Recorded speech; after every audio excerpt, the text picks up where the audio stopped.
ଏବେ ସବୁ ଗୋଟେ ଗୋଟେ ଖାନଦାନୀ ଭିକାରୀ ଭଳିଆ ଲାଗିଲ। ଏ କାମ ମୁଁ ମୋ ବାପ ଅଜା ଅମଳରୁ କଲିଣି। ବିଶ୍ୱାସ କରିବୁନି, ଦିନକୁ ମୋର ଟଙ୍କା 1200 ଇନକମ୍।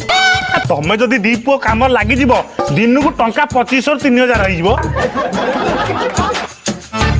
ଆରେ ଅକୁନ୍ଦା ମକୁନ୍ଦା, ତମକୁ କାହା ଗୋଟେ ତେଲୁଗୁ ଭାଷାରେ ଭିକ ମଗା ଶିଖେଇଥିଲି, କିଏ ଶିଖିଛ? డాడీ ମୁଁ କହିଲୁ? బాబు వికట నస్తున్నాడు